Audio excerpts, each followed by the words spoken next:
And welcome to success speaks. मैं हूं आपके साथ Aditi. Difficulty strengthens the mind and labour does the body. इसी के साथ हम आज जानेंगे कि हमारे आज के कैंडिडेट ने कितनी डिफिकल्टीज के साथ अपने एग्जाम्स को क्लियर किया और थर्ड रैंक हासिल किया। हमारे साथ स्टूडियो में मौजूद है Junaid Ahmed. Hi Junaid, welcome to the studio. Thank you ma'am. और हमारे साथ हमारे एक्सपर्ट गुरु A.K. मिश्रा जी भी मौजूद हैं। सर, आपसे हम प्रोग्राम के दौरान ज़रूर आपकी एक्सपर्ट एडवाइस लेंगे, लेकिन दर्शकों के लिए ये यहाँ पर जानना ज़रूरी है कि कैसे जुनैद या ऐसे कैंडिडेट्स जो हैं एग्जाम्स में अपीयर होते हैं और सफलता से आगे बढ़ते हैं। Maybe it's because of the gurus like you and maybe इनकी मेहनत की वजह से ये इस पॉइंट पर पहुँचते हैं। पर जुनैद, सबसे पहले आपसे मेरा सवाल ये है कि जब आप मेहनत कर रहे होते हैं तो क्या ये दिमाग में होता है कि पास होना है, या जब आप मेहनत कर रहे होते हैं तो ये सोचते हैं कि आई एम गेनिंग एक्सपीरियंस? तो कैसे लगता है आपको, आप एक्सपीरियंस गेन कर रहे हैं या एक गोल होता है बस वहां तक पहुंचना होता है? आई थिंक गोल होना तो बहुत इंपॉर्टेंट है लाइफ में, बिकॉज उसके बिना तो लाइफ डायरेक्शनलेस रहती है। बट पर्टिकुलरली अगर सिविल सर्विसेज की बात करें तो आई वाज लकी एनफ, मेरे पास कुछ सीनियर्स थे जिन्होंने मुझे काफ़ी एडवाइस किया। अच्छा, तो उन्होंने हमेशा एक यही बात बोली थी कि सिविल सर्विस जो जर्नी है ना उसको एंजॉय करना चाहिए। जब आप प्रिपेयर कर रहे हो तो आपको बहुत कुछ सीखने को मिलता है और वो आपकी पर्सनालिटी को इम्प्रूव करता है। तो गोल तो माइंड में रहना ही चाहिए, but you should enjoy the journey also. तो आप अननेसेसरी प्रेशर मत लो, जर्नी एंजॉय करो तो गोल एंड में आपको मिल ही जाएगा। But third rank, that's quite something. तो आप बहुत ही फोकस्ड होंगे। क्या क्या रहा आपकी तैयारियों में, कैसे चैलेंजेस आपने फेस किए? Tell us about that. Preparation I started in 2014। तो अभी तो ये मेरा फिफ्थ अटेम्प्ट था। So last year I got revenue services. तो फोकस रहना तो बहुत इम्पोर्टेंट है लाइफ में, क्योंकि उसके बिना चीज़ें आप नहीं अचीव कर सकते हो। तो स्टार्टिंग में मेरा यही मेन फोकस था कि किसी भी तरीके से प्रिपेयर करना है और सिविल सर्विसेज निकालना है। बट क्या होता है, बीच में आपको बहुत सारे फेलियर्स मिलते हैं और ये एग्ज़ाम भी थोड़ा सा उस टाइप का है कि प्रीलिम्स, मेंस, इंटरव्यूज़ अलग अलग स्टेजेस हैं। तो मैंने भी बहुत सारे फेलियर्स देखे प्रीलिम्स में, मेंस में। बट यही है कि एक वो रहता है कि आप फेलियर्स को किस पर्सपेक्टिव में देखते हो। एग्जैक्टली। तो I have always seen them as a learning curve, जो कि जिस उन फेलियर्स ने मुझे बहुत कुछ सिखाया, जो आज मैं हूँ उन फेलियर्स की वजह से हूँ। तो मैं तो हर एक से यही बोलता हूँ कि फेलियर्स से हमेशा सीखना चाहिए और उनको हमेशा सीढ़ी बना के ऊपर चढ़ना चाहिए। पर स्ट्रैटेजाइज करना along the way, how important do you think it is? It's very important exam के पर्सपेक्टिव से देखें, क्योंकि कभी कभी क्या होता है कि बीच बीच में ये फील होने लगता है कि हमें कोई एक्सपर्ट बनना है, या कभी कभी एक स्टूडेंट फोकस करने लगता है एक पर्टिकुलर सब्जेक्ट पे, बहुत ज़्यादा टाइम वेस्ट हो जाता है। तो एग्ज़ाम को स्ट्रैटेजी बनाना वो बहुत इंपॉर्टेंट है, मार्क्स कैसे लाने हैं। तो उसके लिए आपको अपने स्ट्रेंथ्स पे काम करना पड़ता है। जहाँ मेंस में आंसर राइटिंग पे, फॉर एग्जांपल मेरे 2-3 अटेम्प्ट में मैंने मेंस क्लियर नहीं किया था। तो देन आई रियलाइज्ड कि आंसर राइटिंग इज समथिंग जहाँ पे बहुत ज़्यादा फोकस चाहिए। तो आई वर्कड ऑन दैट।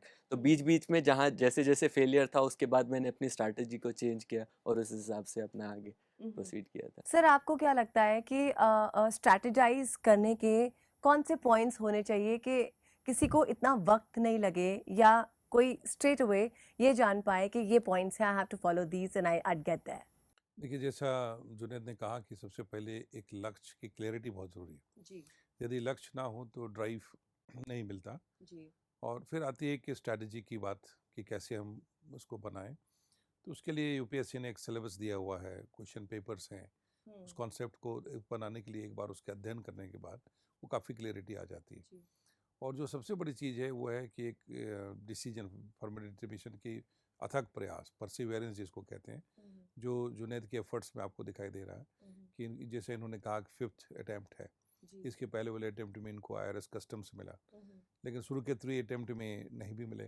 तो ये जो कंसिस्टेंसी है कि कभी हार नहीं मानना है। हार नहीं माननी। और जी। एक जो failures are pillars of success, ये एग्जैक्टली। हमेशा एक उस चीज़ को ऐसे समझना कि कैसे हम थॉमस एडिसन ने भी 10,000 जो फेलियर्स प्राप्त किए, तो 1,000 प्लस उसको जो इन्वेंशंस भी मिल गए। तो ये मनुष्य अपने जीवन में अपनी ही करेक्शन से सीखता है। बिल्कुल। कोई इंसान उस चुनौती को अपना बदकिस्मती समझ लेता है, कोई समझता है कि चुनौती है। आप देखिए यूपीएससी भी जो है, ये ठीक है कि कैंडिडेट फर्स्ट अटेम्प्ट में जिस समय समझ में आ उसी समय क्वालिफाई कर जाते हैं, लेकिन यूपीएससी भी इस चीज़ को जानती है कि हो सकता है एक अटेम्प्ट में सबसे अच्छे कैंडिडेट ना मिल पाए उनको, अच्छा। इसलिए लोगों को 6 अटेम्प्ट तक दिया हुआ है कि कोई कैंडिडेट की अलग अलग परिस्थितियाँ हो सकती हैं और उसमें बन सकता है। अल्टीमेट कोशिश ये होती है कि जो कैंडिडेट सेलेक्ट हों वो रेलेवेंट और जेन्युइन हो। जी। तो जुनैद की कहानी काफ़ी इंस्पायरिंग इस मामले में कि डिस्पाइट ऑल ऑड्स इन्होंने अपनी हार नहीं मानी और आज जो है ऑल इंडिया रैंक में टॉप 3 रैंक में Top 3rd three position rank में होना right. Civil service examination Commendable. 2013 में, और फाइनली इनकी मंजिल जो आईएएस बनने की थी आज मिल चुका है इनको। तो that's the strength behind his success. Exactly. पर जुनैद, आपको फैमिली का सपोर्ट था, आपके friends when you were preparing, how were they with you? Family का आई थिंक सपोर्ट होना बहुत इम्पोर्टेंट होता है आप क्योंकि अपनी फैमिली के साथ रहते हैं? नहीं, मैं तो नहीं, अभी जब प्रिपरेशन के टाइम पे मैं दिल्ली आ गया था, अच्छा। तो उस टाइम पे तो नहीं था, बट मॉरल सपोर्ट और फाइनेंशियल सपोर्ट सारी चीज़ें होती हैं। कभी भी जैसे फेलियर्स देखे मैंने, तो सबसे पहला कॉल फादर या मदर का ही रहता था कि कोई नहीं, चलो नेक्स्ट ईयर अच्छा हो जाएगा। तो वो आपको बहुत स्ट्रेंथ देता है चीज़ों को आगे कैरी करने में। और फ्रेंड्स और teachers I think they play an important role, क्योंकि जब आप प्रिपेयर कर रहे होते हो तो वहाँ पे आप किस ग्रुप में रहते हो, आप कैसे पढ़ रहे हो, वो बहुत मैटर करता है। तो मेरा जो ग्रुप सर्कल था वो लकीली वो बहुत अच्छा एक वो था, तो हमारा डिस्कशंस जो होता था चीज़ों पे, तो वो इसी एग्ज़ाम से रिलेटेड होता था, तो वो काफ़ी हेल्प करता है। तो ये इम्पोर्टेंट है कि आप किस ग्रुप में आप रह रहे हैं, किस उसमें रह रहे हैं, तो वो आपको काफ़ी हेल्प करता है। तो कह सकते हैं कि आपकी जर्नी चाहे लंबी रही है, it might have been difficult, but it was constructive all along. But sir, when it comes to syllabus, syllabus की तैयारी एक स्टूडेंट कैसे करता है और किस तरह से वो अपनी शॉर्टकमिंग्स को ओवरकम करके आगे बढ़ता है? I think we should discuss that. Yes Junaid, सबसे पहले एक बार फिर से आपको बहुत बहुत बधाई कि आपने 2018 सिविल सर्विस एग्जामिनेशन में ऑल इंडिया 3rd रैंक प्राप्त किया और आप इस मंजिल को प्राप्त कर चुके हैं। पिछले बार भी आपको IRS कस्टम्स मिला है। आप चाहते तो बीच में कहीं भी आप कंप्लासेंट होकर रुक सकते थे, लेकिन आप रुके नहीं। लेकिन इस पूरे प्रोफेशन में जो लोग शुरू करते हैं बहुत सारे कंस्ट्रेंट रहता है, and it is said well begun is half done. तो इस मामले में आपकी जो ये पूरी जो जर्नी है, सफ़र है, वो 5 अटेम्प्ट का है। तो आप थोड़ा सा ये बताएं अपने एक्सपीरियंस से, वो क्या चीज़ें जो मिस कर गई आपको शुरू के अटेम्प्ट्स में, जो आपने करेक्ट किया जिससे आपको एक सक्सेस मिला?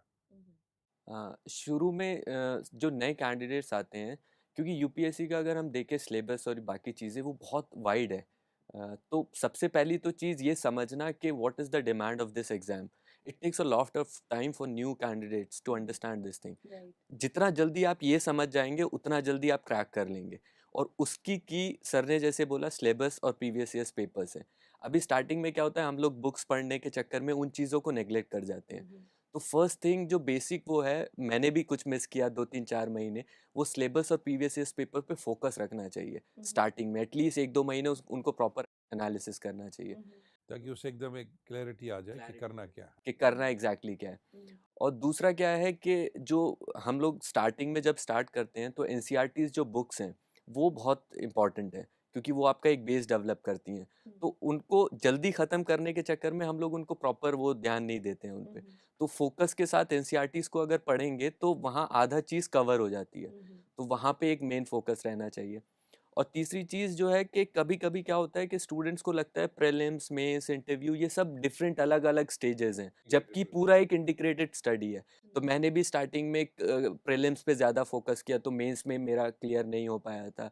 तो इसमें क्या होता है कि आपको एक पूरा इंटीग्रेटेड स्टडी रखनी है। उसी चीज़ को ऑब्जेक्टिव वे में आप कैसे देखते हो, उसी चीज़ को आप सब्जेक्टिव वे में मेंस में कैसे लिखना है, उसी चीज़ को इंटरव्यू में आपको कैसे आंसर करना है, आपका ओपिनियन उस चीज़ के ऊपर। It is all interconnected. That is all interconnected. तो वो आपको एक इंटीग्रेटेड वे में पढ़ना है। तो ये चीज़ें आप जितनी जल्दी समझ जाएंगे उतनी जल्दी सिविल सर्विसेज क्रैक कर सकते but does the pressure often get to you?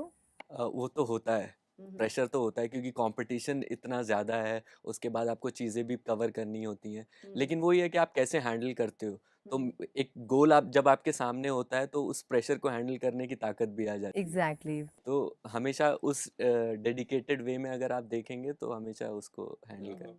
Right. यहाँ पर हमें रुकना होगा एक छोटे से ब्रेक के लिए, लेकिन हम जल्दी लौटेंगे, आप कहीं मत जाइएगा।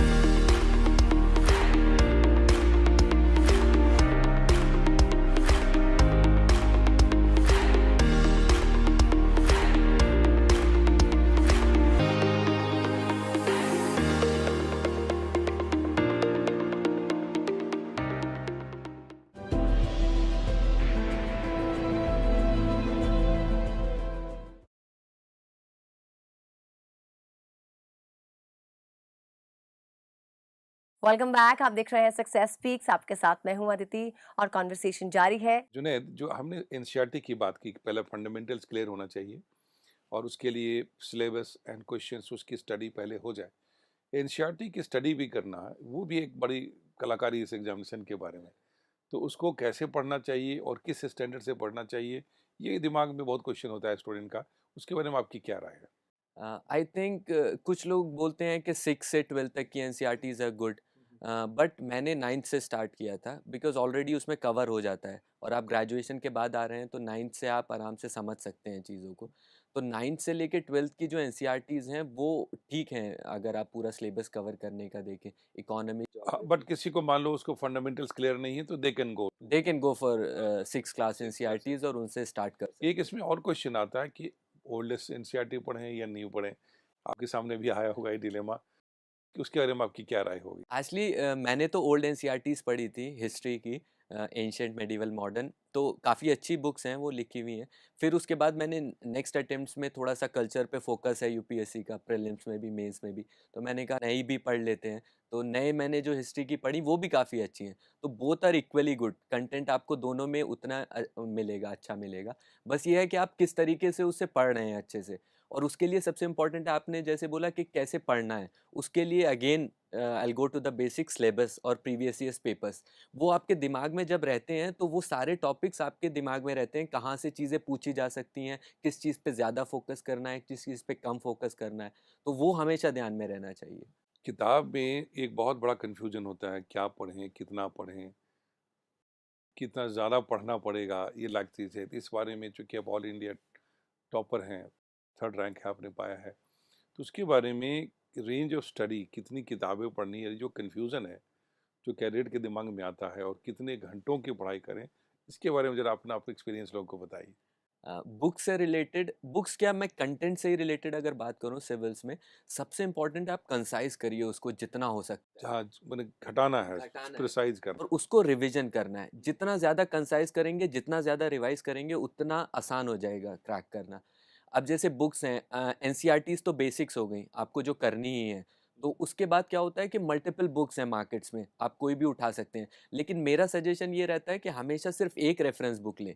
अब वो जैसे जो भी पॉपुलर बुक है, जैसे लक्ष्मीकांत है पॉलिटी के लिए, तो that is a good book, वो सारी चीज़ें कवर कर देती है। लेकिन कभी-कभी क्या होता है, प्रीलिम्स में कुछ क्वेश्चन आ जाता है, वो पता नहीं किसी बुक से मिलता है, तो कैंडिडेट्स क्या करते हैं, वो पूरी बुक पढ़ लेते हैं। तो there is no use of such thing, उसमें टाइम ज़्यादा वेस्ट होता है। तो आई विल सजेस्ट कि एनसीईआरटीज़ पे फोकस रखें और एक रेफरेंस बुक रखें, वहाँ पे फोकस।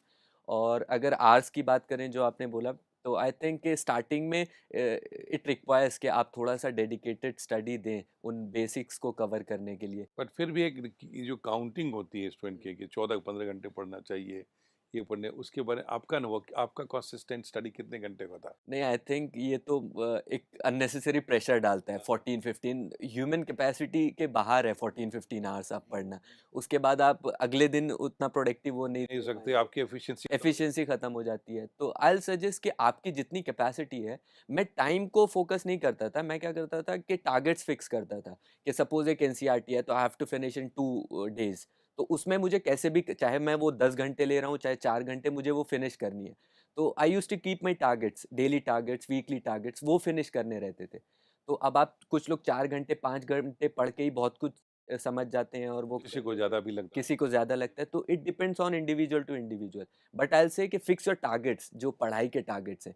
वो टाइम जितना भी हो रहा है वो आप मैनेज। एक जो रीडिंग स्किल की जो बात है सिविल सर्विसेज का, कि पढ़ना है, तो पढ़ाई करते-करते कोर्स करना, और इसलिए बहुत ज़्यादा लोग एक्सटेंसिव हो जाते हैं। कई पंचवर्षीय योजनाओं में लग जाते हैं कि हम अभी करेंगे, ठीक है, कुछ कमी रही तो करेक्ट करना है। तो एक रीडिंग, बेसिक रीडिंग का जो अप्रोच होता है, जिसको कहते हैं quality approach for civil service examination, कि लिखना, पढ़ना, सोचना, इन चीज़ों को अध्ययन करना, इसके बारे में थोड़ा-सा लोगों को समझाने की कोशिश करिए। First thing, I don't know कितने लोग मेरे से एग्री करेंगे, but UPSC is not looking for experts. वो स्पेसिफिकली बोलते हैं कि we need general understanding of all the subjects from the candidates. जो गाइडेंस में भी दिख गाइडलाइंस में भी दिया हुआ है। तो कभी-कभी क्या होता है, हम अननेसेसरी चीज़ों पे एक्सपर्ट बनना चाहते हैं या फोकस करते हैं उसमें टाइम ज़्यादा वेस्ट होता है। तो आई विल सजेस्ट कि जनरल अंडरस्टैंडिंग आप कैसे लेते हो? कोई भी पर्टिकुलर इश्यू है उसको उसकी एप्लीकेबिलिटी सोसाइटी में किस तरीके से है? एक जनरल अंडरस्टैंडिंग आपको एक पॉलिसी मेकर की तरह समझने के लिए वो होना चाहिए। एक्सपर्ट्स के लिए तो वहाँ पे लोग बैठे हैं उस चीज़ को देखने के और वो आप बाद में भी कर सकते हैं। तो इस तरीके से आपको एक जनरल अंडरस्टैंडिंग रखनी है। अब जैसे न्यूज़पेपर है, अब लोग न्यूज़पेपर में 2-2 3-3 घंटे कभी-कभी लगा देते हैं, बहुत टाइम वो निकल जाता है।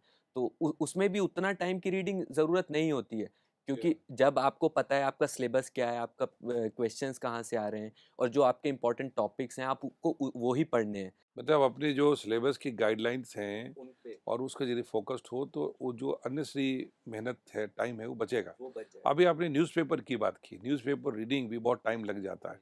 कई स्टूडेंट जो है कई-कई घंटे पूरे पूरे दिन निकाल देते हैं। एक न्यूज़पेपर के लिए स्मार्ट और रिलेवेंट स्टडी के लिए कितने न्यूज़पेपर पढ़ने चाहिए और कितने देर के लिए पढ़ने चाहिए?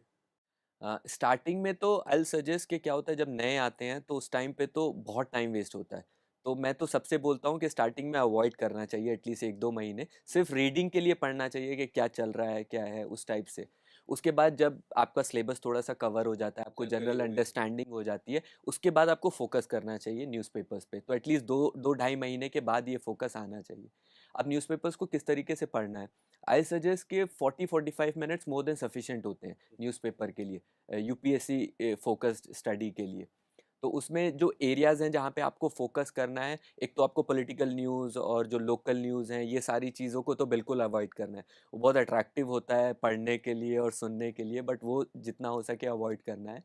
तो और जहाँ फोकस जो रेलेवेंट है पढ़ना, टेक फॉर एग्जांपल एक इर्रेलेवेंट न्यूज़पेपर मान लो हिंदू की बात करते हैं जो स्टूडेंट्स बहुत ज़्यादा उसको फ्रीक्वेंटली देखते हैं या इंडियन एक्सप्रेस को सीरियस स्टूडेंट पढ़ रहे होते हैं इंग्लिश में। तो उसमें आप थोड़ा स्पेसिफिकली बताइए कि किस चैप्टर पे और कैसे उसको पढ़ना चाहिए, जो कंक्लूड करना चाहिए, उसके बारे में थोड़ा बताइए। सबसे इम्पोर्टेंट तो एडिटोरियल्स हैं जो आते हैं क्योंकि वो आपका ओपिनियन बिल्डअप करते हैं। कोई भी पर्टिकुलर इशू अगर चल रहा है उससे रिलेटेड आपका जो ओपिनियन मेंस में लिखना है या इंटरव्यू में देना है तो एडिटोरियल्स पे तो मेन फोकस रहना चाहिए। उसके बाद जैसे वर्ड का पेज होता है इंटरनेशनल रिलेशंस और वहाँ से काफ़ी चीज़ें पिकअप होती हैं, वहाँ पे थोड़ा सा फोकस रखना चाहिए। लेकिन इशू पे फोकस होना चाहिए कि व्हाट इज़ द इशू या उसका रीजंस क्या हैं, उसका सॉल्यूशन क्या है, यहाँ पे ज़्यादा फोकस होना चाहिए रेदर देन कलेक्टिंग इन्फॉर्मेशन कि आप चीज़ें पिक कर रहे हैं, डेटा पिक कर रहे हैं, जगह पिक कर रहे हैं, तो वो ज़्यादा मैटर नहीं करता है। क्योंकि आप प्रीलिम्स भी अगर देखेंगे तो वहाँ पे ऐसा नहीं पूछेगा ये प्लेस कहाँ पे है या ये उस ऐसे इशू वाइज़ वो चीज़ें पूछता है मेंस में भी और उसमें। तो focus on those areas. And क्या कई बार स्टूडेंट जो है उसके बाद नोट्स बनाने लग जाते हैं न्यूज़पेपर का। आपका अपना एक्सपीरियंस क्या रहा है न्यूज़पेपर के होल्ड करंट्स को ऑपरेट करने के लिए? Notes are very important for current events क्योंकि जो मेंस है उसमें ये नोट्स ही होते हैं जो आपको वहाँ पे हेल्प करते हैं। टाइम नहीं होता है बिल्कुल। 3 आवर्स में 20 क्वेश्चंस लिखना, जो भी आपके दिमाग में है बस वहाँ पे लिख। नोट्स का टाइप कैसा होना चाहिए जो आपने बनाया? न्यूज़पेपर्स का मैं क्या करता था कि नोट्स बिल्कुल कंसाइज़ होने चाहिए। अब जैसे कोई इश्यू चल रहा है न्यूज़ में, तो मैं उसको लिखता नहीं था, नोट्स नहीं बनाता था उस वक़्त, जब तक वो इश्यू कॉम्प्रिहेंसिवली कवर नहीं होता। क्योंकि उसके प्रोस, कॉन्स, उसका सॉल्यूशन क्या है, वो आने में एटलीस्ट 1 हफ़्ता तो लगता है किसी भी इश्यू का रिलेटेड। तो मैं उसको स्क्रिबल कर लेता था, जो भी पर्टिकुलर वो है, उसके बाद जब वो प्रॉपर कवर हो जाता था, फिर मैं A4 पे उसका एक इश्यू बनाता था। तो उससे क्या होता था कि एक पर्टिकुलर इशू मेरा इधर पेज में कवर हो जाता था और वो सिर्फ बुलेट्स में रहता था मेरा जो नोट्स होते थे। उसको मैं ज़्यादा पैराग्राफ्स और ये सब नहीं करता था, सिर्फ पॉइंटर्स जो होते थे। तो जब मैं मेंस का आंसर लिख रहा था तो वो बस पॉइंटर्स मेरे दिमाग में रहते थे, उनको मैं वहाँ पे एलैबोरेट कर देता था।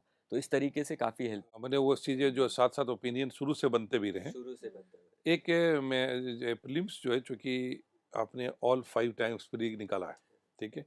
तो प्री क्वालीफाई करने के लिए जो एक सॉलिड स्ट्रैटेजी अभी प्रिलिमिनरी एग्ज़ामिनेशन आने वाला है स्टूडेंट्स के जो है, तो उसके बारे में आप कुछ बताएँ कि ये कुछ इम्पोर्टेंट चीज़ है जो आपको ध्यान रखना चाहिए? प्रीलिम्स अगर देखें एग्ज़ाम का सबसे डाइसी पार्ट है क्योंकि कंपटीशन सबसे ज़्यादा यहीं पे रहता है। तो प्रीलिम्स के लिए कुछ चीज़ें हैं जो दिमाग में रखनी चाहिए। पहली चीज़ तो प्रीवियस ईयर्स पेपर्स, उसमें आपको एक पैटर्न पता चलता है कि वो सेट कैसे करता है यूपीएससी क्वेश्चंस और उनका पैटर्न मोर और लेस सेम ही रहता है। स्टेटमेंट सेट करने का, ऑप्शन सेट करने का, तो वो आपको एनालाइज़ करना है। वो चीज़ अगर आपने पकड़ ली तो आप काफ़ी हद तक वहाँ पे चीज़ें सॉल्व कर पाएँगे। दूसरी क्या होती है कि elimination strategy that is very important क्योंकि अगर आप देखें 30, 35, 40 क्वेश्चंस के बाद किसी को कुछ नहीं आता है वहाँ पे। अब जो आपकी अप्लाइड जो नॉलेज एक्यूमुलेटेड है उसी को अप्लाई करना है वहाँ पे। तो वहाँ पे एलिमिनेशन स्ट्रैटेजी काम आती है कि जितना ज़्यादा आप एलिमिनेट कर पाएंगे स्टेटमेंट्स को, चीज़ों को, उतनी जल्दी आप आंसर पिक कर पाएंगे। तो मोर देन सिलेक्शन के क्या सही है, गो फॉर एलिमिनेशन, क्या नहीं हो सकता है, उसमें आप आंसर्स तक पहुंचने का इजी वे में आप पहुंच जाते हैं। You'll not get confused. हाँ, उसमें ये रहता है। तीसरी चीज़ क्या होती है कि अटेम्प्ट्स कितने करने हैं। कभी कभी स्टूडेंट्स कंफ्यूज होते हैं, तो कुछ लोग सजेस्ट कर देते हैं 90 प्लस करने हैं, कुछ लोग कहते हैं बहुत एक्यूरेट रहना है, जितना आता है बस उतना ही सजेस्ट करना है, ये अटेम्प्ट करना है। तो मेरा मानना है कि जितने भी उस पेपर का जो जैसा भी पेपर है उस हिसाब से आपको अटेम्प्ट लेने चाहिए, और 85 to 90 is a good number looking at the competition जो अभी है। तो क्योंकि आपका थोड़ा सा रिस्क मार्जिन भी होता है रॉन्ग होने का, तो वो एक गुड नंबर है। अब मैं तो 95 96 अटेम्प्ट करता था स्टार्टिंग में, लेकिन लास्ट ईयर सिर्फ 84 ही कर पाया था। तो बाद में निकला तो मुझे लगा कि इतने कम क्यों हुए, but last paper was really tough, तो वो अटेम्प्ट कर ही नहीं पाया था। हाँ तो आपको वहीं पे स्ट्रैटेजाइज करना पड़ेगा आपको कितने अटेम्प्ट करने हैं प्रीलिम्स में। तो ये एक चीज़ है जो बहुत मैटर करती है वहाँ पे। और लास्ट चीज़ जो है वो टेस्ट सीरीज और करंट अफेयर्स, क्योंकि अभी मेन फोकस जो यूपीएससी का है वो अप्लाइड पार्ट करंट अफेयर्स पे फोकस है। तो अभी मैं ज़्यादा से ज़्यादा क्या करता था, जैसे इंटरव्यू के बाद मुझे इतना टाइम नहीं मिलता था, तो I use to focus on test series जो भी है। तो क्वेश्चंस के थ्रू मैं ज़्यादा चीज़ें सॉल्व करता था। उससे आपको एक नैक भी आता है प्रीलिम्स को सॉल्व करने का, और उससे थोड़ा सा प्रेशर हैंडल करने का वो भी हाँ, वो एक लगातार प्रैक्टिस में भी रहते प्रैक्टिस हैं, भी होता है। प्रैक्टिस में भी। और लास्ट चीज सबसे इंपॉर्टेंट प्रीलिम्स के लिए आई थिंक इज वहाँ 2 घंटे में how you are performing. I have seen many candidates जो टेस्ट सीरीज में टॉपर्स हैं, जो हर जगह बहुत अच्छा मार्क्स कर रहे हैं, बट वहाँ सेलेक्ट नहीं हो रहे हैं। तो how you handle the pressure there in those 2 hours, that matters a lot. To maintain that pressure कि एग्जामिनेशन में भी आपकी एफिशिएंसी बढ़े, किन किन चीज़ों का ध्यान रखना चाहिए? मेन वहाँ पे आपको एक तो ये है कि एक बैगेज नहीं होना चाहिए कि मुझे क्लियर करना है, या अभी मेरे तो क्या होगा? नहीं हुआ तो क्या होगा, ये सबसे ज़्यादा टेंशन स्टूडेंट्स कई बार रात को सोते नहीं सोते हैं, नहीं है। एक कई हफ्ते कई की दिनों तक जो फिर लास्ट मोमेंट में भी रिवीजन करने की कोशिश कर रहे जी, हैं, जी। थका हुए मन से जाता है। बिल्कुल। और लास्ट में तो एटलीस्ट बिल्कुल ये इंपॉर्टेंट है कि नई चीज़ कोई नहीं पढ़नी चाहिए। इनफैक्ट पेपर भी नहीं लगाने चाहिए 4-5 दिन पहले, क्योंकि कभी स्कोर कम आ जाता है तो क्या होता है, मोरल डाउन हो जाता है और वो अफेक्ट करता है वहाँ पे जाके।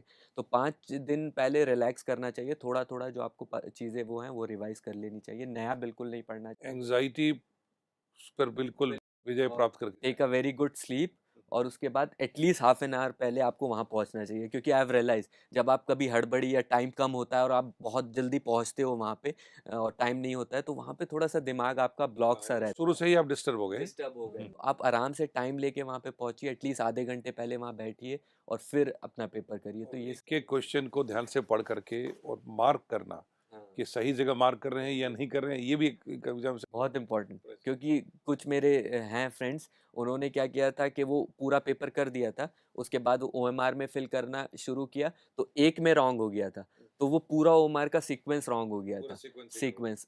और उसने आके कैलकुलेट किए मार्क्स तो काफ़ी आ रहे थे, बट उसका फाइनल स्कोर जो है वो बहुत कम था। तो ही रियलाइज कि वो ओएमआर में पूरा एक गलत होगा तो वो पूरा गलत हो जाएगा, क्योंकि आप ए बी सीक्वेंस से बिगड़ गया आपका, सीक्वेंस बिगड़ गया तो एमआर में आपने खत्म कर दिया। तो ये छोटी छोटी गलतियां भी कैंडिडेट के लिए बिल्कुल ही और फिर वो जो टाइम होता है बीच का, एक जेएस और सीसैट के बीच का टाइम, कई बार कैंडिडेट उसको प्रेशर में निकाल लेते हैं, मोटी मोटी किताबें पढ़ रहे हैं, रिवीजन कर रहे हैं, तो वो टाइम रिलैक्स करने का ज़्यादा होना चाहिए, इससे तैयारी होनी चाहिए। मुझे उम्मीद है कि आपकी इस बात को देख करके इनको फिल्म्स के ऊपर में काफ़ी स्ट्रैटेजी। और बीच में जो टाइम मिलता है उसमें बहुत सारे करते हैं कि सॉल्यूशंस देखने लगते हैं मोबाइल पे, क्या ठीक है क्या नहीं है, तो एक भी गलत हुआ तो वो फील होने लगता है गलत है ठीक है। तो मोबाइल बंद रखना चाहिए, वो पेपर बंद कर देना चाहिए, डिस्कस ही नहीं करना चाहिए पेपर, वो जो खत्म हो गया उसके बारे में बस रिलैक्स करना चाहिए और उसके बाद वेट करना चाहिए दूसरे पेपर का। सर आपसे जानना चाहूंगी कि जो आप बात कर रहे हैं प्रीलिम्स की और एग्जामिनेशन की, ऑल राउंड्स और इंटरव्यू की, इसके अंदर सबसे इम्पोर्टेंट पार्ट कौन सा होता है और कौन सा पार्ट ऐसा होता है जिसमें सबसे ज्यादा प्रेशर रहता है? ये शायरी कोई स्टेज है जहाँ प्रेशर ना हो कैंडिडेट के बारे में। एक बहुत तीनों के तीनों की अपनी अपनी अहमियत है, जी। और इसके अभी डिस्कशन में हम जुनैद के साथ उनके उस पॉइंट को भी निकालते हैं हम्म, कि किस प्रकार से इस प्रेशर को इन्होंने हैंडल किया। हम्म, तो अभी थोड़ी सी चर्चा को आगे बढ़ाते हुए हम लोग ये जानना चाहेंगे जुनैद कि प्रिलिमिनरी एग्जामिनेशन में आपने बहुत इंपॉर्टेंट पॉइंट्स बताए, लेकिन ओवरऑल एक चूँकि कई सब्जेक्ट्स हैं उसमें, तो जो सब आपके जो एक्सपीरियंस रहा है, एग्जामिनर का फोकस किन सब्जेक्ट्स पे और किस तरह से ज़्यादा है, प्रीलिम्स के बारे में थोड़ा उसको हाईलाइट करिए। मैंने तो 5 अटेम्प्ट्स दिए हैं, तो आई हैव सीन कि कैसे-कैसे पैटर्न चेंज हुआ है। तो अगर हम देखें तो पिछले 14-15 का अटेम्प्ट जब मैंने देखा तो आर्ट एंड कल्चर पे बहुत फोकस था एग्ज़ामिनर का। तो काफ़ी सारे क्वेश्चंस उधर से आते थे। तो क्या होता है कि आर्ट एंड कल्चर पढ़ना बड़ा डिफ़िकल्ट हो जाता है, कहाँ से कवर करना है। तो काफ़ी लोग क्या करते हैं, बहुत सारी चीज़ें ले लेते हैं, बुक्स ले लेते हैं। तो जैसे मैंने बोला कि आपको स्टिक करना है जो आपकी बेसिक बुक्स हैं, उसी अप्लाइड नॉलेज से आपको वहाँ सॉल्व करना है। तो मैंने एनसीईआरटीज़ प्लस एक नितिन सिंघानिया की बुक आती है कल्चरल की, वो पढ़ी थी। उसके बाद जो भी क्वेश्चन आता था मैं अप्लाई करता था उस चीज़ को।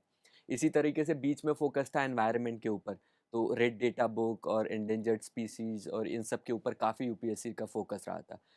2-3 सालों में। फिर बीच में रिपोर्ट्स के ऊपर काफ़ी फ़ोकस आया था, कौन-सी रिपोर्ट्स कहाँ से आ रही है। तो ये चेंज होता रहता है ट्रेंड चेंज होता रहता है। अभी एक अगर यूपीएससी एक एरिया से कभी ज़्यादा पूछ रहा है, तो दूसरे एरिया से फिर ज़्यादा पूछता है, नेक्स्ट ईयर कुछ और चेंज कुछ हो और गया। चेंज होता है। तो आप बट ओवरऑल एक फोकस एप्लीकेशन बेस्ड ज़्यादा है क्वेश्चन का। एप्लीकेशन बेस्ड क्योंकि जैसे आप अगर एनवायरनमेंट देखें, साइंस एंड टेक देखें, तो ये सारे सब्जेक्ट्स ऐसे हैं कि इसमें बुक से आप ज़्यादा कुछ नहीं कर सकते हैं क्योंकि वो अप्लाइड पार्ट ज़्यादा पूछ रहा है। तो इसके लिए आपका इम्पॉर्टेंट है कि आपके जो करंट में जो इश्यूज़ चल रहे हैं, कोई भी पर्टिकुलर इशू है, एनवायरनमेंट से रिलेटेड या साइंस से रिलेटेड, उस पर उसका आप फोकस रखें, उसका थोड़ा-सा बैकग्राउंड इंटरनेट पे चेक कर लें, वो इवेंट कैसा है, क्यों है, कब है। तो ये आपको वहाँ पे हेल्प करेगा सॉल्व करने में। और जो स्टैटिक पार्ट है सिलेबस का, पॉलिटी हो गया या ज्योग्राफी हो गया या हिस्ट्री हो गया, तो ये आप बेसिक बुक से कवर कर सकते हैं। तो इस तरीके से अगर आप एक करंट और स्टैटिक का एक बैलेंस बना के चलेंगे, तो वो पैटर्न कितना भी चेंज हो जाए आपको काम आएगा उसमें। आपने अपना प्रिपरेशन इंटीग्रेटेड किया होगा प्री और मेंस दोनों को ध्यान रखते हुए। तो अभी आप ये बताएं कि जो नेचर है सिलेबस का और एग्ज़ाम का, प्री और मेंस दोनों में एक्सपेक्टेशन में क्या डिफरेंस है? एग्जामर एग्जामर क्या चाहता है उसमें?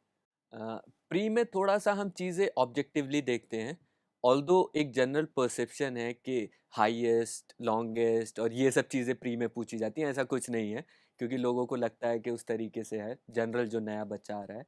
लेकिन थोड़ा-सा ऑब्जेक्टिव रहता है कि किस चीज़ को कैसे देखना है और मेंस में जो ज़्यादा है वो सब्जेक्टिव है, कोई इश्यू है कि वो what is that issue, what is the reason behind that issue और उसका सॉल्यूशन क्या है, तो वो सब्जेक्टिव आ जाता है।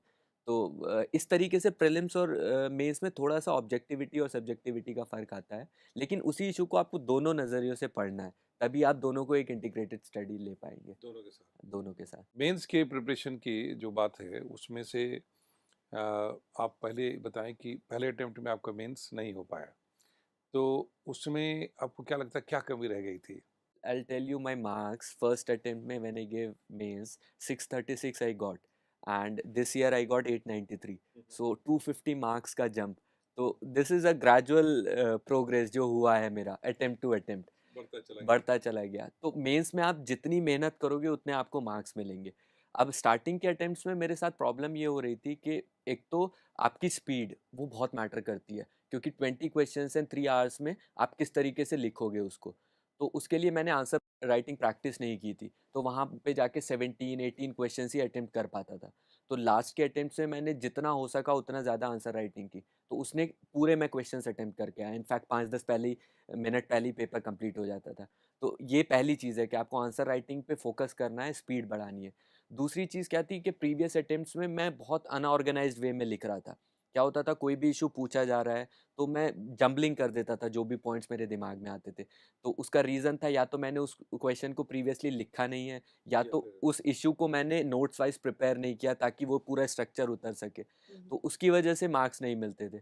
तो सेकंड चीज़ जो मैंने इन अटेम्प्ट्स में की थी कि मैंने प्रॉपर नोट्स बनाए थे जैसे मैंने बनाया करंट्स के बुलेट के फॉर्म में। तो वहाँ क्या होता था कि या तो मैंने वो क्वेश्चन पहले से लिख लिया है टेस्ट सीरीज़ में या तो मैंने उसके नोट्स बनाए हुए हैं। तो मुझे वहाँ सोचना नहीं पड़ता था। तो ये 2 चीज़ें थी जो सबसे इम्पोर्टेंट थी इन 2 अटेम्प्ट्स में मेरे मेंस। इसमें जुनैद जो मेंस में जो मेन खेल है वो राइटिंग स्किल का है कि आप कितने एफिशिएंट और क्या, तो राइटिंग स्किल से क्या मतलब, एक तो स्पीड हो गई, तो चाहिए एक्यूरेसी चाहिए, but what is the relevant and correct style of writing for main examination जो रियली इम्पैक्ट क्रिएट करता है, वो उसमें किन बातों को ध्यान रखना चाहिए? एक तो आई थिंक कि आप जब लिखते हैं तो मैंने जैसे बोला कि रैंडम नहीं आना चाहिए, एक स्ट्रक्चर होना चाहिए जो एग्जामिनर को रीड करने में आसानी हो। अब उसको आप कैसे कर सकते हैं? तो स्ट्रक्चर बनाने के बहुत तरीके होते हैं। कुछ लोग हेडिंग्स, सब हेडिंग्स यूज़ करते हैं, बुलेट पॉइंट्स यूज़ करते हैं, कुछ लोग पैराग्राफ्स यूज़ करते हैं। तो आई थिंक मैं जो यूज़ करता था वो mix of bullet points, headings, paragraph, इस तरीके से। कोई पर्टिकुलर इशू है तो उसके पॉलिटिकल रीजंस क्या हैं, तो एक हेडिंग हो गई, उसके नीचे सब हेडिंग आ जाती थी। तो इस तरीके से एक स्ट्रक्चर्ड वे में लिखना रहता था। और उसके बाद क्या होता है कि आप जब आंसर लिखते हैं तो एक आपका इंट्रोडक्शन होता है। अब उसमें क्या लिखना है?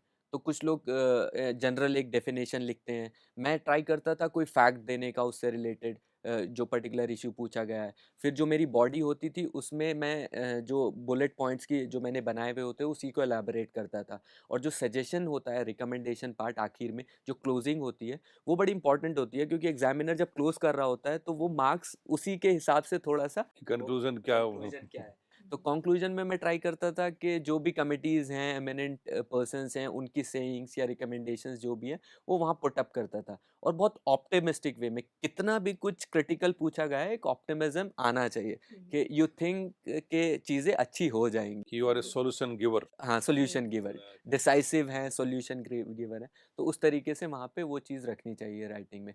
और एक और चीज़, उसके बाद आप वैल्यू एडिशन होता है आंसर्स में, आप वो कितने भी लेवल पे कर सकते हैं। कुछ लोग डायग्राम्स बनाते हैं, कुछ लोग फ्लो चार्ट्स बनाते हैं, कुछ लोग एग्जाम्पल्स पहले से प्रिपेयर करते हैं, वो पुट करते हैं। तो इस तरीके से आप वैल्यू एडिशन कर सकते हो। जैसे एग्जाम्पल्स आते हैं तो एग्जामिनर को समझने में इतनी वो नहीं होती, डायरेक्ट उसको पता लग जाता है what you want to convey या what you want to say. तो ये चीज़ें भी आप इंक्लूड कर सकते हैं आंसर में। जनरल स्टडीज पेपर वन की थोड़ी चर्चा करते हैं कि उसके बारे में, चूंकि हर पेपर का नेचर अलग अलग है, तो पेपर वन के बारे में जो आपका अनुभव है वो शेयर करिए कि आपने हिस्ट्री, कल्चर, वर्ल्ड ज्योग्राफी और सोसाइटी, इन तीनों का बैलेंस बनाते हुए कैसे पढ़ाई की और किस तरह से आप उसको स्कोरिंग बना पाए। यही चीज़ मैंने जैसे स्टार्टिंग में भी बोली कि आपको कॉस्ट बेनिफिट देखना है कि आप कहाँ से मार्क्स फेच कर सकते हैं ज़्यादा। तो जैसे पेपर वन में अगर हम देखें तो एक हिस्ट्री का पार्ट है, एक सोसाइटी, एक ज्योग्राफी। अगर हम पीछे के ट्रेंड्स देखें तो ज्योग्राफी के क्वेश्चंस मैक्सिमम रहते हैं, 9 10 तक क्वेश्चंस जाते हैं। तो मेरा ज्योग्राफी ऑप्शनल था तो मुझे इतनी प्रॉब्लम नहीं हुई। लेकिन स्टिल आई विल सजेस्ट कि थोड़े से जो डायग्राम्स होते हैं, इंडिया के डायग्राम, वर्ल्ड के डायग्राम, जो कॉमन कॉमन डायग्राम्स हैं, वो थोड़े से देख लेने चाहिए। तो डायग्राम से इम्पैक्ट आता है। और जैसे हिस्ट्री की अगर बात करें, जैसे वर्ल्ड हिस्ट्री है, अब वो अपने आप में बहुत बड़ा पूरा एक डोमेन है। और अगर आप प्रीवियस ईयर्स पेपर्स देखें, लास्ट ईयर तो एक भी क्वेश्चन नहीं था वर्ल्ड हिस्ट्री से, और उससे पहले एक दो क्वेश्चन आते हैं। तो अगर आप उस पर अननेसेसरी फोकस करेंगे तो आप वहाँ मार्क्स नहीं ला पाएंगे, भले ही से आप नॉलेज गेन कर हाँ हाँ। लेकिन एग्जाम में मार्क्स नहीं ला पाएंगे। तो आपको थोड़ा सा पढ़ना है, उतना जितना वहाँ एक क्वेश्चन के लिए, दो क्वेश्चन के लिए आप आंसर कर पाए। तो इस तरीके से वर्ल्ड हिस्ट्री को देखना है।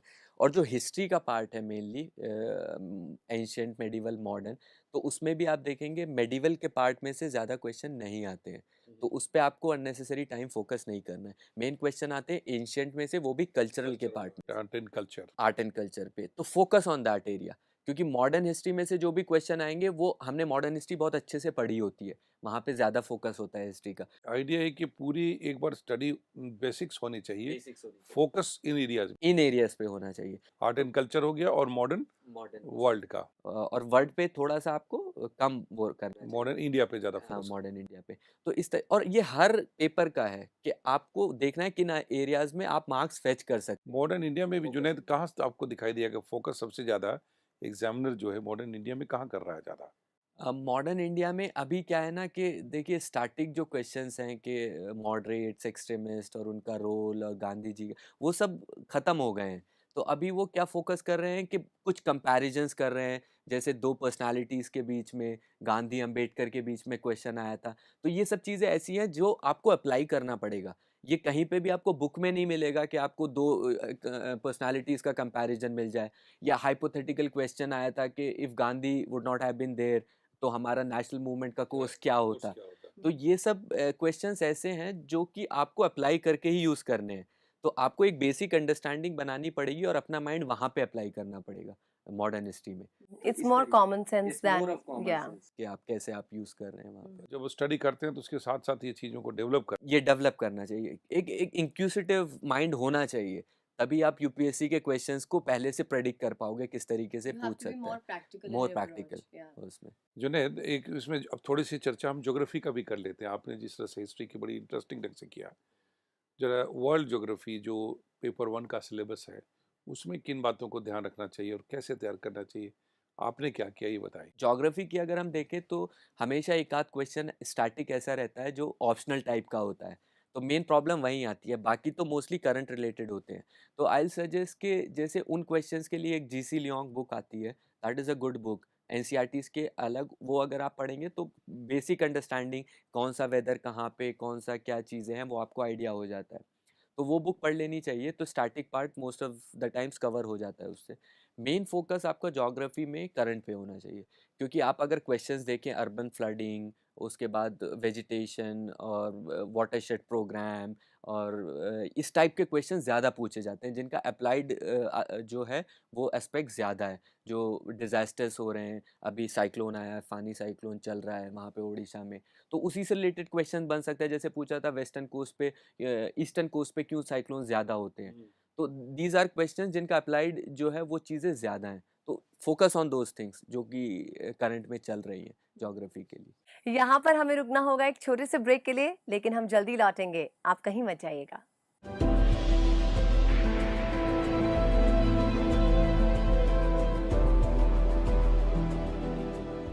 हेलो, मेरा नाम ऋषिता गुप्ता है। मेरी यूपीएससी सिविल सेवा परीक्षा 2018 में 18वीं रैंक आई है। ये मेरा पहला अटेम्प्ट था और मैंने Chanakya IAS academy north Delhi branch जो कि ऑट्रम लेन मुखर्जी नगर में स्थित है, वहाँ से अपनी क्लासरूम कोचिंग लिया है। और मैं सभी टीचर्स को, स्टाफ को बहुत थैंक यू करना चाहती हूँ कि उन्होंने पूरी जर्नी में बहुत हेल्प की है। धन्यवाद।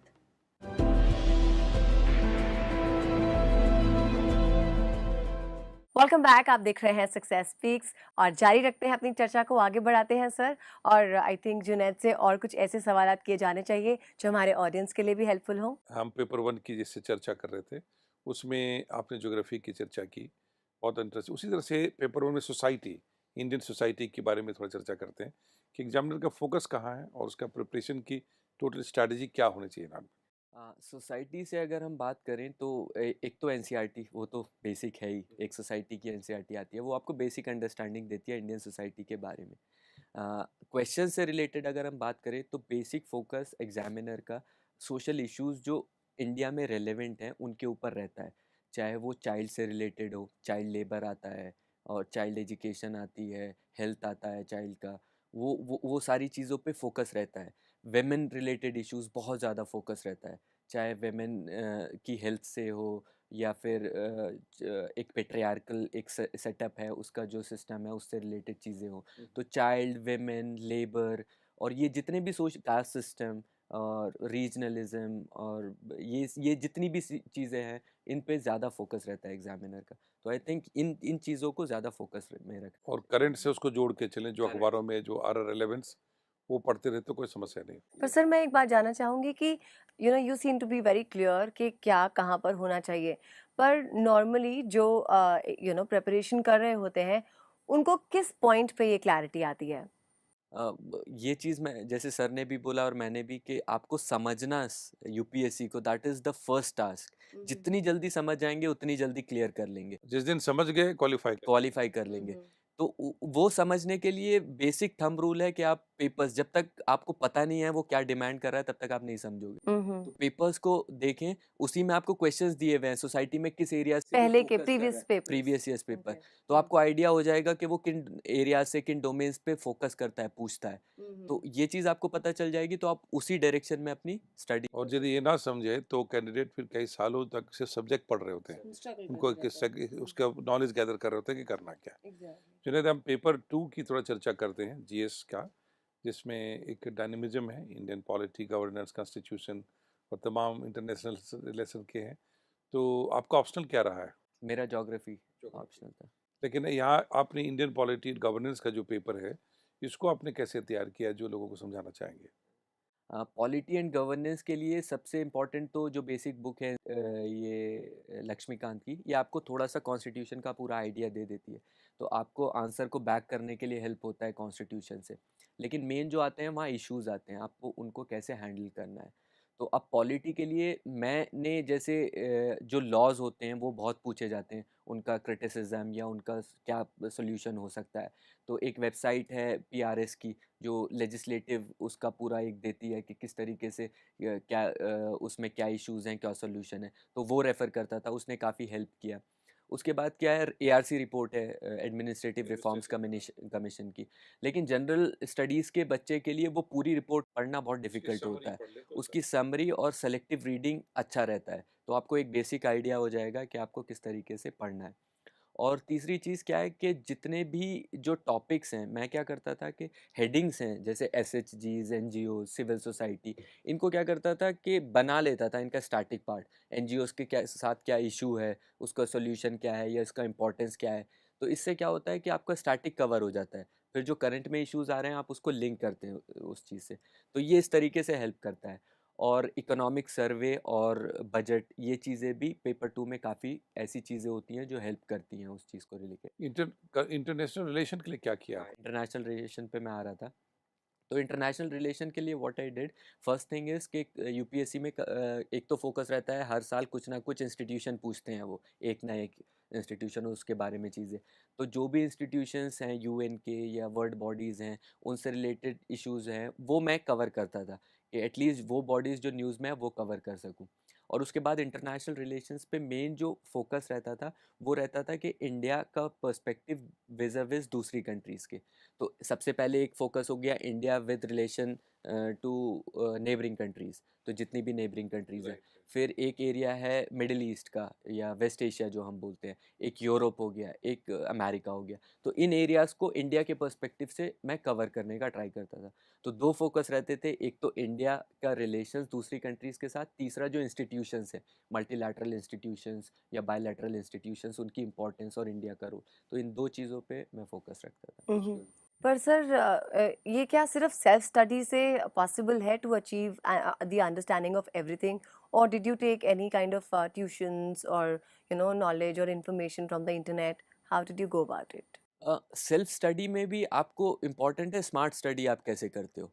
अब आपके पास इतनी सारी इन्फॉर्मेशन है, अगर आप उसको कंसाइज करने लग जाओगे तो बहुत टाइम लग जाता है। तो बेटर जो कंसाइज चीज़ें हैं मार्केट में या इन्फॉर्मेशन है इंटरनेट पे, आप वो पिक कर लो और मेक यूज़ ऑफ दैट, वो आपको हेल्प करेगी। That saves time. That saves time, a lot of time. तो उसको आपको कैसे प्रोडक्टिव यूज़ करना है वो आपको डिसाइड करना है। तो बेसिकली ये चीजें एक डायरेक्शन देती है। नहीं, वो तो चलिए इसीलिए कोचिंग का फायदा इसी बात का होता है कि कितनी चीज़ों को कंसाइज ढंग से आप ले सकते हैं, वही चीज़ आपको काफ़ी समय लग सकता है। जनरल स्टडीज़ में थोड़ी सी चर्चा अब हम पेपर 3 की भी करते हैं जो साइंस टेक इकोनॉमी और बाकी सब्जेक्ट का, उसके बारे में भी अपना प्रकाश डालिए। पेपर 3 में कुछ पार्ट्स हैं, पहला तो इकोनॉमी से रिलेटेड है, दूसरा सिक्योरिटी से रिलेटेड है, तीसरा एनवायरनमेंट से रिलेटेड है।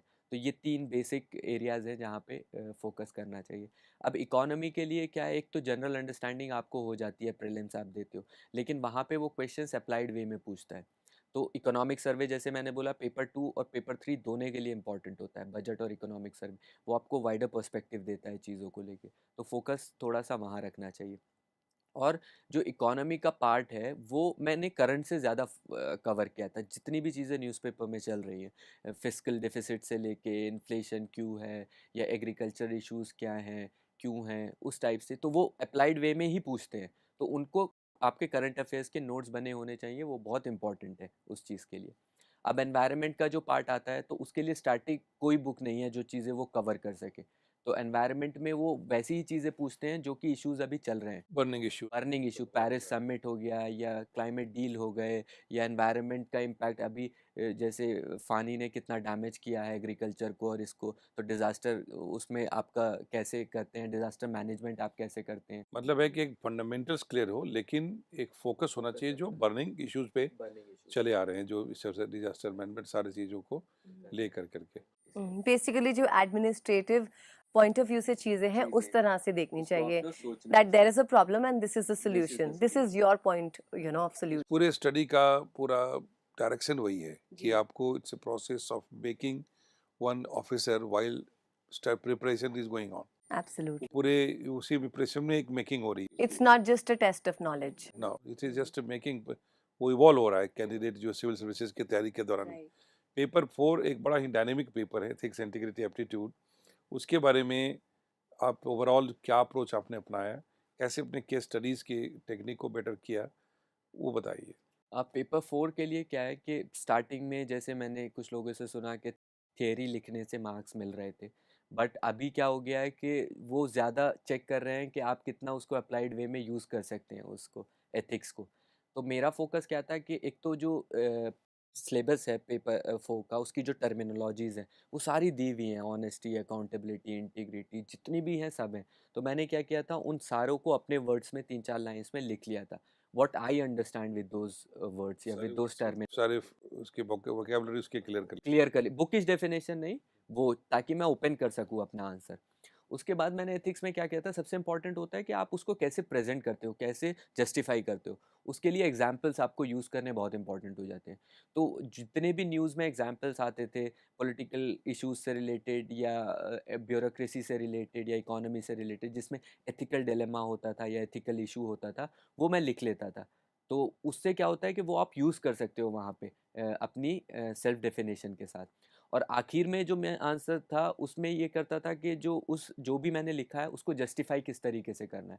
तो या तो कोई भी थियरी है, एरिस्टोटल हो गए या जो भी कॉन्सिक्वेंशलिज्म, ये जितनी भी थियरीज हैं उन वो जहाँ भी फिट बैठती है उससे उसको डिफेंड करता था। तो ये 3 पार्ट रहते थे मेरे एथिक्स में, एक अपनी सेल्फ किस तरीके से मैं उसे समझता हूँ, उसका एग्जाम्पल और उसका जस्टिफिकेशन। ये इधर वाला पार्ट होता था क्वेश्चंस वाला। केस स्टडीज से रिलेटेड जो आपने पूछा, केस स्टडीज क्या पूछना चाह रहा केस स्टडीज से रिलेटेड क्या होता है कि मल्टीपल वेज हैं केस स्टडीज को आपको अटेम्प्ट करने के। बस कुछ चीज़ें ध्यान में रखनी चाहिए। जैसे फर्स्ट चीज़ ये है कि आपको एक डिसाइसिव आंसर देना है कि उसको में आपको दिखना चाहिए आपकी पर्सनालिटी कि आप डिसीजन मेकर हो। आपको ये नहीं कि ये भी हो सकता है, ये भी हो सकता है, लेकिन आप ये नहीं दिख रहा कि आप करोगे क्या। तो decision making is very important. दूसरी चीज़, सॉल्यूशंस जो आप पुट अप करते हो वो बहुत कॉम्प्रहेंसिव होने चाहिए, taking into consideration all the stake holders which are there involved in the problem. तो आप जो शॉर्ट टर्म सॉल्यूशंस, इमीडिएट कुछ होता है, सपोज राइट हो रहा है, तो आप ये नहीं कि आप मैं ये कॉल करूँगा वो करूँगा, आपको ऑन द स्पॉट कुछ डिसीजन लेना है जो आप कर सकते जो कर सकते हो, that is immediate solution to that. But again I use to show the long term solution also, कि अगेन फ्यूचर में ये चीज़ ना आए तो उसके लिए व्हाट स्टेप आई टेक। तो ये चीज़ आई इरेडिकेटिंग इराडिकेटिंग द टोटल, उसको कैसे करना है लॉन्ग टर्म, उसको दिखाता था। और एंड में फिर वही कि आप उसको जस्टिफाई किस तरीके से करते हैं, कि आपने सपोज एक डिसीजन लिया। एथिक्स में इट इज़ नॉट कि ब्लैक एंड वाइट है कुछ, आप डिसीजन ले सकते हो कुछ भी, बट इट मैटर्स कि how you are justifying. Justifying the process. तो उसको जस्टिफाई करने के लिए you can use theory part, you can use examples, you can use constitution, जिसमें ये सारी चीज़ें हैं, या एग्जाम्पल्स यूज कर सकते हो। तो इस तरीके से मेरा बेसिक लेआउट केस स्टडीज से रिलेटेड रहता था। सो बेसिकली सर ये सिर्फ ग्रास्पिंग है और उसको सही तरह से it's the way to put it rightly. In every step it is all if step जो कैंडिडेट है उसको दिखाना है कि मेरे अंदर ये ऑफिसर लाइक क्वालिटी है, exactly officer like qualities. Thinking ये है, मेरा अप्रोच है, and I am the best candidate suitable for civil services, ताकि एग्जामिनर उसके हिसाब से उसको सेलेक्ट करे। यही इसकी खासियत है। एक्चुअली जब आप लिखते हैं कुछ और एग्जामिनर चेक कर रहा होता है, तो your personality is there in front of him, कि in what way you are thinking, आपके क्या आपके थॉट्स हैं, तो आपको उसी तरीके से प्रेजेंट करना है कि वो इमेज बने कि हाँ आपको है। ये पर्सनालिटी टेस्ट सिर्फ जो है फाइनल इंटरव्यू भी नहीं होता, ये साथ साथ चल रहा है हर स्टेज पे, प्रोसेस में चला जा रहा है। अब थोड़ी सी चर्चा ऐसे पेपर की करते हैं जुनेद। जैसे पेपर में 2 एस्से हैं, दोनों का नेचर भी अलग अलग है। एक थोड़ा प्रकाश डालिए ओवरऑल कि एस्से में अच्छा करने के लिए कैंडिडेट को किन बातों का ध्यान रखना चाहिए। ऐसे आई थिंक कि एक तो कोई सेपरेट ये स्टडी या strategy I don't think it is required, क्योंकि जब आप अपने जीएस पेपर्स कंप्लीट कर लेते हैं, आपका करंट चीज़ें कवर हो जाती हैं, तो आपको एक ब्रॉड आइडिया हो जाता है, उसी को आपको ऑर्गेनाइज करके इम्प्लीमेंट करना है चीज़ों को। तो वो सबसे इम्पॉर्टेंट है, आप किस तरीके से करते हैं। अब ऐसे में क्या होता है कि लिखने के बहुत सारे तरीके हैं।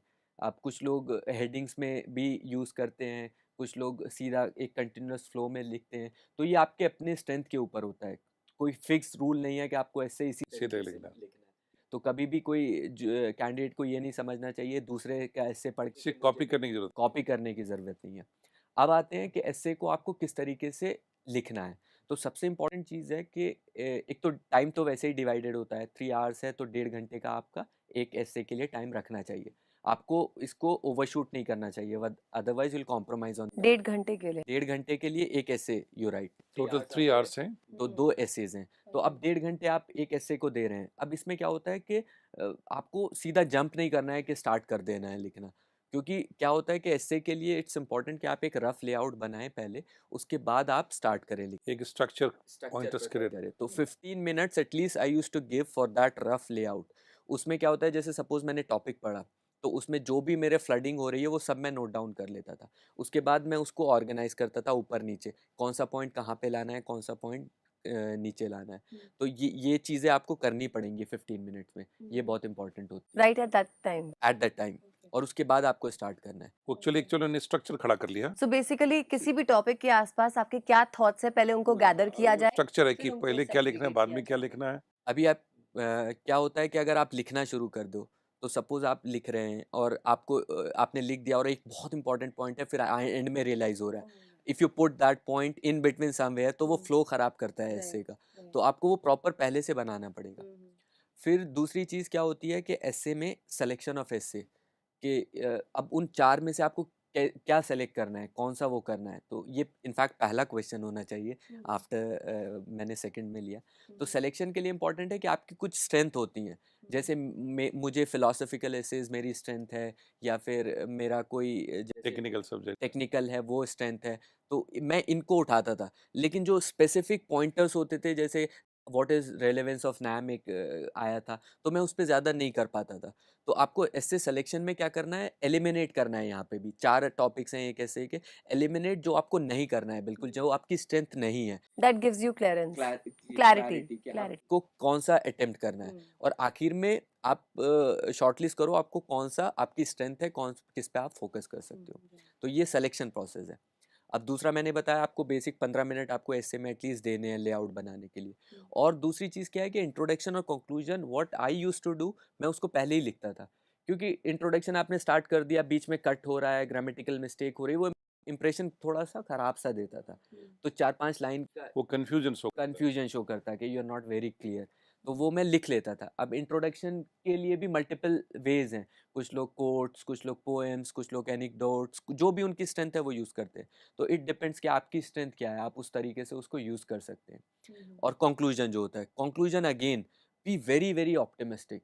आपको शो करना है कितनी भी है आप उसका सॉल्यूशन ढूँढ सकते हो चीज़ों का। तो वो शो करता है कि आपकी पर्सनैलिटी को, तो वो वहाँ कंक्लूजन पे थोड़ा-सा फ़ोकस करना चाहिए। और क्लोजिंग टाइम और कभी-कभी क्या होता है कि ऐसे में लोग क्या करते हैं बॉडी पे इतना फ़ोकस कर देते हैं कि टाइम नहीं होता आखिर में कंक्लूजन छूट गया तो फिर बहुत बड़ी कमी। बहुत कमी। आप देखिए कि जब एग्ज़ामिनर चेक कर रहा है तो वो आखिर में आते-आते ना मार्क्स वहीं डिसाइड करता है वो कंक्लूजन पे। बहुत डिसाइसिव पॉइंट होता है, इंट्रोडक्शन और कंक्लूजन तो वहाँ पे फ़ोकस रखें। तो ये चीज़ एस्से में थोड़ी-सी इम्पोर्टेंट रहती है।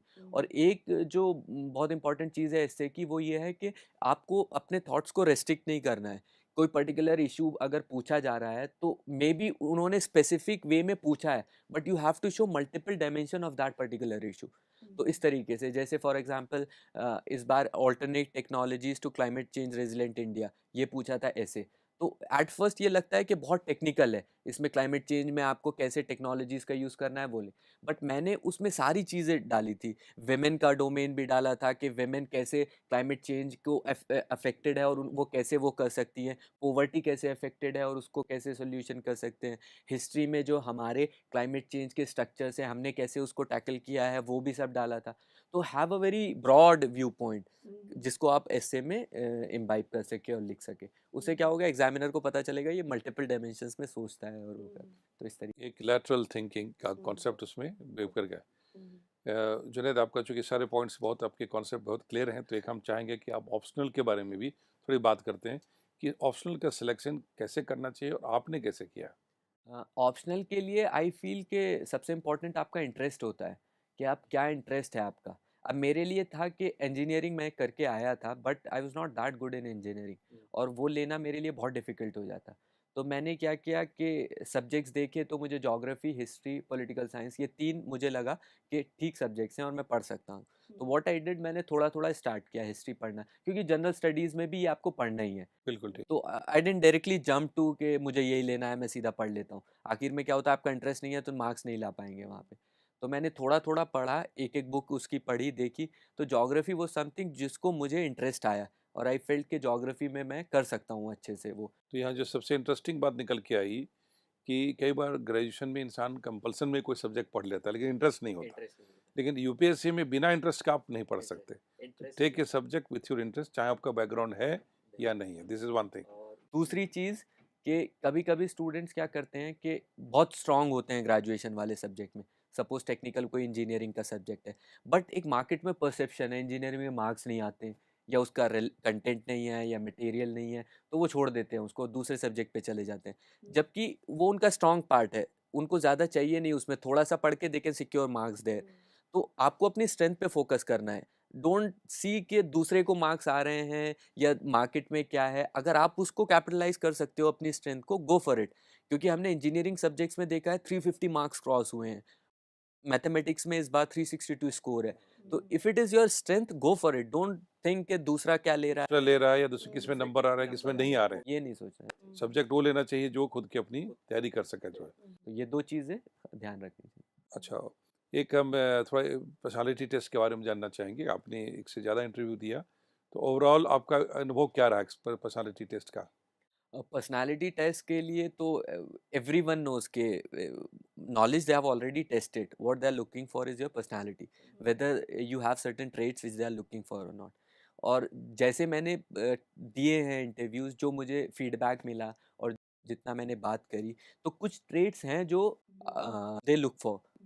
नॉलेज तो एक चीज़ हो गई, आई थिंक उसमें सबसे पहले आता है आपका decisiveness, whether you are decisive और नॉट, यू आर ओपिनियनेटेड और नॉट, आपका ओपिनियन है या कुछ नहीं है, clarity of thought, that is very important, expression, that plays an important role.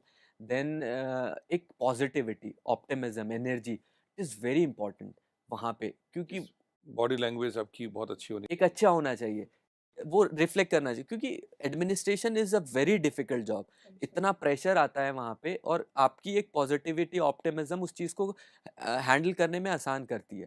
तो वो चीज़ दे आर लुकिंग फॉर कि आप पॉजिटिव हो या नहीं हो, ऑप्टिमिस्ट हो चीज़ों को लेके। तो ये सारे ट्रेट्स खासकर ध्यान में रखने चाहिए। अब वहाँ पे अगर मैं शेयर करूँ कुछ चीज़ें अपने इंटरव्यूज़ की, तो जैसे वहाँ वो लोग सिचुएशंस क्रिएट करते हैं देखने के लिए कि आप कैसे रिएक्ट करते हो। अब मेरा बोर्ड था विनय मित्तल सर का, तो वो क्या किया कि 5-10 मिनट बाद अपना पार्ट ख़त्म करके वो उठ गए और ही स्टार्टेड रोमिंग। अब वो मेरी चेयर ऐसी थी तो he was standing behind me. अब मेरा आधा दिमाग वहाँ था कि मतलब वो कर क्या रहे हैं? अब I was replying to the person who was in front of me, but दिमाग वहीं पे था। बट इन ए वे अब मुझे पता नहीं वो उन्होंने इंटेंशनली किया या अनइंटेंशनली किया, बट अगर मेरा फ़ोकस थोड़ा भी इधर-उधर होता तो मतलब मैं आंसर नहीं कर पाता। तो ये सारी चीज़ें कुछ-कुछ ऐसी हैं जो वहाँ पे देखनी पड़ती You have to be alert. हैं। और दूसरी चीज़ क्या है कि आपका फोकस खराब नहीं होना। खराब नहीं होना चाहिए। दूसरी चीज़ क्या है कि 5 बोर्ड मेंबर्स होते हैं। अब they will shoot up questions, 5-5 questions, 6-6 questions. तो क्या होता है कि उसमें बहुत सारे आपको नहीं भी आते हैं। तो उसमें पैनिक करने की ज़रूरत नहीं है। आपको after you are not expected to know सब एवरीथिंग। चीज़ सॉरी बोल दो सर, आई डोंट नो, और you are not expected to know everything. तो क्या होता है कि 1-2 क्वेश्चन नहीं दिया, कभी-कभी कैंडिडेट्स पैनिक कर जाते हैं, अब नेक्स्ट में क्या होगा? तो आता हुआ भी क्वेश्चन नहीं दे पाते। तो wait for the right question, shoot up there, automatically आपके मार्क्स ऊपर जाएँगे। अगर आप अननेसेसरी जो नहीं आता उसमें टाइम वेस्ट करोगे तो मार्क्स नहीं मिलेंगे। तो ये एक चीज़ बहुत इम्पोर्टेंट है उसके लिए। और बाकी तो इंटरव्यू में वही सारी चीज़ें हैं जो थोड़ी they want to just see the basic traits कि आपको एक ऑफिसर के रूप में कैसे जुनैद, आपके कॉन्सेप्ट बहुत क्लियर हैं और आपकी जो पूरी स्टोरी है मुझे लगता है कैंडिडेट्स को बहुत हेल्प करेगा जानने में। Wish you great career in IAS. God bless you. Sure, it's the clarity that's, got you where you are right now. Many, many congratulations and all the best for your future. और जी, just a message for everyone, वो aspirants हो या youth हो जो भी है, उनके लिए है कि मेरे टीचर्स ने मुझे सिखाया, और I I I want to share this thing कि हमेशा लाइफ में ना गोल रखना चाहिए। Goal is very very important. It doesn't matter IAS is not life.